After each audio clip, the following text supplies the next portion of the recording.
quiropráctico, justamente la doctora Andrea Bonelli, médico internista, nos va a hablar sobre este tema. Gracias por acompañarnos y bienvenida. Gracias por la invitación, Daniela. Bueno, nosotros vamos también a conectarnos con ustedes en Instagram Live a través de @DanielaJSalas para que le puedan hacer las preguntas a nuestra especialista del día de hoy. Vamos a hablar de la obesidad. Una pandemia, sin duda alguna. Sí, correcto. ¿Por qué realmente es denominada una pandemia? Bueno, realmente para el año 2025 se estima que aproximadamente 1,5 billones de personas van a sufrir de obesidad. El problema de la obesidad, como tú bien decías, no es precisamente el tema estético, no es que la gente se ve fea porque está gorda, es todo lo que conlleva estar obeso, ¿ok? Es problemas articulares, problemas musculares, dificultad para la realización de cualquier actividad diaria, dificultad para llevar a cabo tus actividades cotidianas, para trabajar, para ir al cine, para vestirte, para tener salud cardiovascular, para controlar los niveles de glicemia en sangre. ¿Okay? Actualmente se considera incluso que el problema de la obesidad es que es un problema inflamatorio. El paciente está constantemente inflamado y de hecho lo vimos incluso con la pandemia de la COVID-19, que los pacientes que más se complicaban eran precisamente los que estaban más obesos. ¿Okay? Por supuesto, vemos entonces a un paciente obeso que hay que consultar cuál es el motivo también de su problema. Porque sí, muchas veces el desorden alimentario está allí, puede estar presente incluso como un ingrediente adicional, pero a veces no es un total. No es un todo.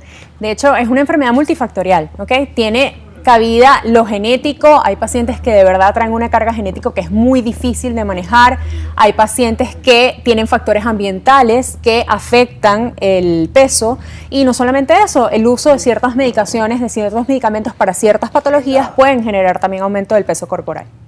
Cuando hablamos sobre los otros factores, nos nombraba el colesterol, el triglicérido, la lipidemia, nos decía incluso los factores hormonales. Cuando se hacen estos estudios, ¿cuáles son las acciones a tomar con estos pacientes? Primero se hace la historia clínica, que siempre es lo más importante, interrogar al paciente y evaluar al paciente. Al contrario de lo que previamente se pensaba, por ejemplo, ser hipotiroideo no es sinónimo de ser gordo, ¿ok? ¿Puede que eso afecte el tejido adiposo y que aumente el tejido adiposo en el organismo? Sí, pero no va a ser un solo agente causal. Habitualmente, como ya decías, es la transgresión dietaria, ¿ok? El paciente que consume más energía, o sea, que ingiere más energía de la que logra escapar de su organismo durante el día a día. El hecho de la falta de ejercicio y el sedentarismo al que ya estamos habituados cuando estamos en este ritmo de vida actual. También, como te comenté, el consumo de ciertos medicamentos que pueden incrementar la posibilidad del aumento de peso y también a nivel hormonal puede afectar, el hecho de que el paciente tenga estatosis hepática o hígado graso, el hecho de que el paciente tenga trastornos hormonales con respecto a la parte de la salud sexual de la mujer, por ejemplo, ciertas hormonas uterinas que pueden afectar también al peso. Por supuesto, vemos todos estos factores que son como muchos ítems que revisar cuando se está en consulta. Porque a veces se piensa o se acusa al paciente con sobrepeso o con obesidad de que es tu culpa, porque es que te alimentas mal o eres totalmente sedentario. Mucha de esa parte, como usted nos explica, tiene razón. Pero muchas veces el paciente se ejercita, se alimenta bien, hace miles de dietas. ¿Por qué es tan importante hacer acompañamiento también con un nutricionista? Porque a veces vemos muchas dietas, incluso en internet, colocamos dietas o nuevas dietas y nos aparece un gran abanico. ¿Pero todo eso funciona para todo el mundo? No, tiene que ver de manera importante en nuestro país, hay un tema cultural, ¿ok? A nosotros nos criaron con el tema de que con las comidas tomamos jugos de frutas y que el jugo de fruta es mucho más rico si yo le coloco una cucharada de azúcar con respecto al que no tiene azúcar. Cuando la verdad es que ahora se acepta que el paciente debería comer la porción de fruta. Como tú dices, la mayoría de los pacientes que consultan por obesidad te dicen, doctora, yo he pasado la mitad de mi vida haciendo dieta. Yo hago actividad física y a veces el problema es estructura, no tenemos estructura para comer. Comemos a deshoras, de repente pensamos que porque estamos comiendo muchos vegetales con la comida, eso es saludable, pero no vemos lo que adicionamos a esa ensalada, por ejemplo. Entonces le ponemos pedacitos de queso o la tocineta y los crutones y el aderezo que utilizamos tiene exceso de grasas poliinsaturadas y todo eso afecta negativamente sobre el déficit calórico que deberíamos tener para perder peso. Le vamos dando ingredientes que por supuesto son deliciosos, pero que juntos no nos ayudan mucho. Podemos comernos, pero de una manera más balanceada. O sea, no se dice que hay que eliminar todo de nuestra dieta, sino que hay que saber comer. De las dietas restrictivas queda el cansancio. El paciente, cuando tú les prohíbes comer algo, le da más ganas de comerlos y hace mayor transgresión dietética y se molesta más. Hay que educarnos. Hay una educación totalmente de equipo multidisciplinario. Por acá Nelson Rubio, 225, nos saluda desde Táchira, dice que muy buen programa, felicito a la doctora. Además Vicente nos escribe por acá y nos dice también la obesidad es un sinónimo entonces de hígado graso por el consumo de azúcares y carbohidratos. No necesariamente, pero sí se estima que aproximadamente un 85% de los pacientes obesos van a tener aumento de la grasa visceral. La grasa visceral es la circunferencia abdominal. Y así como estamos por fuera, vamos a estar por dentro. Si yo tengo aumento de la grasa visceral, también voy a tener aumento de la grasa en los diferentes órganos. ¿Cuándo podemos determinar si lo que tenemos es un sobrepeso o si realmente estamos obesos? Ok, bueno, actualmente según la Organización Mundial de la Salud se acepta que para determinar si un paciente es obeso o no, utilizamos únicamente el índice de masa corporal. El índice de masa corporal se calcula de manera muy fácil a través de una formulita que nos dice que es el peso entre la talla al cuadrado, ¿sí? Y según los valores que nos dé, vamos a determinar si el paciente es obeso o no. Sin embargo, actualmente se acepta que no solamente el índice de masa corporal es sinónimo de obesidad.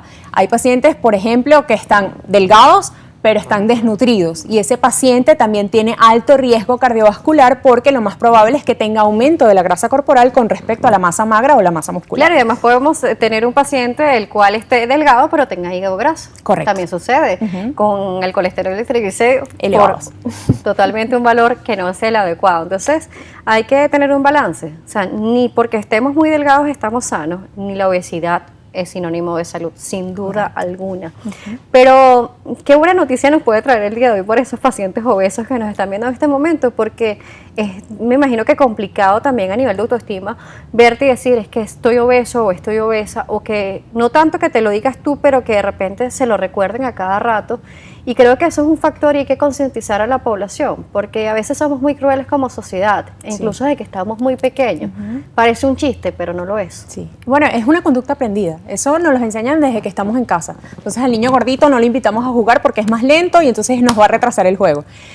¿Qué buenas noticias tenemos en la actualidad? Uno, que hay muchas maneras actualmente de perder peso de manera saludable, llegar a un peso ideal y que el paciente esté sano, que realmente es lo importante, que tengamos longevidad a expensas de calidad de vida, que el paciente no necesariamente tiene que tener un índice de masa corporal por debajo de 25 para decir que está sano, pero que no tenga enfermedad cardiovascular, no tenga diabetes, no tenga hipertensión. Y eso lo logramos a través de múltiples métodos. Lo más importante es la dieta, ¿ok? No significa que nos vamos a privar de comer todas las cosas que nos gustan, simplemente hay que buscar un balance, ¿ok? Y a veces necesitamos apoyo nutricional porque, como les dije anteriormente, lo que nos falta es estructura. Lo otro es que actualmente contamos con un arsenal terapéutico inmenso para la disminución de peso que no solamente incluye la cirugía bariátrica, también están incluidos ciertos medicamentos que ahora están en el mercado y que podemos echar manos para ayudarnos para bajar de peso. Por acá Sebas nos pregunta que qué opinas sobre los alimentos light o ligeros. Mira, depende mucho de la calidad del alimento. Siempre no es nada más fijarnos en que diga light, porque a veces cuando un alimento es light significa que utilizaron otros métodos o otros químicos para mejorar el sabor, que habitualmente es muy feo en los alimentos que son netamente integrales, y otros químicos para también suplantar aquellos que se suponía que nos hacían daño. Entonces, si previamente le quité el azúcar refinada, pues ahora tengo acesulfame K, que ya sabemos que es cancerígeno. ¿Ok? Entonces, los alimentos light hay que verlos con lupa. Es más importante ver la tabla nutricional del alimento que vamos a consumir y siempre saber que los primeros 3 ingredientes que tiene un producto van a ser los más importantes o los que tienen mayor cantidad por ejemplo, en el pan. ¿Okay? Si dice harina de trigo, es que es pura harina de trigo. Totalmente. Por acá también nos dicen sobre la obesidad. Dice que la obesidad es el mayor problema para muchas enfermedades. Vamos a hablar entonces cuáles son esas principales enfermedades que nos pueden atacar el organismo y que la persona puede estar en riesgo debido a ello. Depende mucho de la edad del paciente, ¿ok? En la edad, los pacientes jóvenes contemporáneos, que ya actualmente la OMS actualizó que es hasta los 65 años, la hipertensión, la diabetes, la osteoartrosis son los principales problemas de salud pública. Sí, esto es importante destacarlo porque, como lo decíamos al principio, a veces pensamos, bueno, quiere rebajar solamente por verse bien, pero esto no es un asunto solamente de verse bien o de repente de estética, de vernos, ay, qué más bonito estoy o qué más guapo estoy en caso de los caballeros. No, esto esto es un problema más allá. Cuando nos habla sobre este balance, usted que es médico internista, con respecto a ello, nosotros nos acostumbramos de repente a ir al médico cuando algo nos duele. Cuando algo ahí no está funcionando bien, es cuando decidimos ir al médico. Y a veces buscamos como que saltarnos todas las reglas e irnos directamente a los especialistas. Pero ¿por qué es tan importante que pasemos por este filtro, por el médico internista? Uno, lo primero es que debemos aprender a hacer prevención. Aquí no hay cultura de prevención. Como Totalmente. tú dices, vamos al médico únicamente cuando hay algo que está pasando, que está mal. Cuando el paciente viene con obesidad, es un paciente que viene con un trasfondo que no es solamente el hecho de estar gordo, es un problema psicológico, es que hay problemas en casa, es que no tengo la capacidad para alimentarme adecuadamente porque lo que tengo más a la mano es el uso de carbohidratos refinados, es más barato comprar la pasta que yo ir y comprar quinoa, por ejemplo, y entonces tengo que buscar métodos para adaptar mi alimentación a que sea saludable y a lo que yo pueda comprar, que es lo más importante. ¿Okay? Claro, nos hablaba hace unos minutos también, por ejemplo, sobre el jugo, que nosotros agarramos, licuamos la fruta y le agregamos dulce, le agregamos azúcar. Pero no solamente basta con eso en el plato venezolano, sino que tenemos un plato de repente con un pollo guisado con papa, zanahoria, arroz, plátano.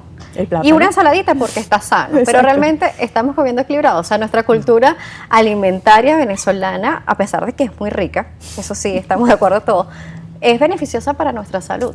No.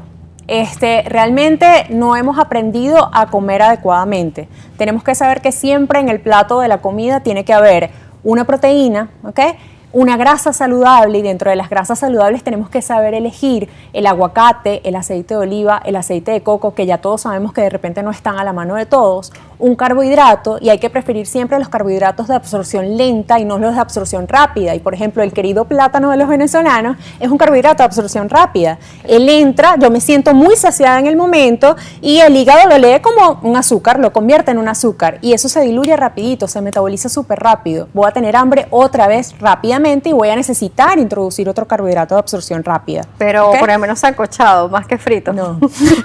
Sigue siendo igual de malo. Sirve si, por ejemplo, vas a entrenar. Okay. Entonces entrenamos y comemos el cambur, comemos el plátano como una medida para recuperar energía. Ahí sí sirve, pero no como acompañante de una comida. Claro, es que de verdad tenemos un desequilibrio total, porque es que incluso a veces le agregamos rebanadas de pan. Entonces a la pasta, allí, con la Coca-Cola. A la pasta, más el refresco. Entonces es complicado, porque es una cultura, es una cultura alimentaria que, como dice usted, no hemos aprendido. No. O sea, lamentablemente no hemos aprendido y han pasado generaciones, y por eso es tan importante ir viéndolo. Cuando adoptamos estas dietas radicales, que es lo que nos dice, nos cansamos rápido por eso, porque venimos de repente de un gran abanico de alimentos combinados y nos vamos a una restrictiva, es que no vamos a aguantar. Correcto. Y no, como lo decíamos, no todas las dietas es para todo el mundo, entonces a irnos personalizados, eso sí nos ayuda. Sí, de hecho, ahorita está muy de moda la dieta cetogénica. No todo el mundo puede hacer dieta cetogénica, todo el mundo puede echar mano de la gluconeogénesis para poder bajar de peso. Eso es específico para cierto tipo de pacientes. Entonces, por ejemplo, un paciente diabético tal vez no se va a beneficiar tanto de una dieta cetogénica. ¿Tiene que hacer una dieta hipocalórica? Sí, tiene que hacer una dieta hipocalórica, pero esa dieta tiene que estar orientada hacia el requerimiento energético que tiene ese paciente diariamente, y eso también va a depender, uno, del consumo de energía,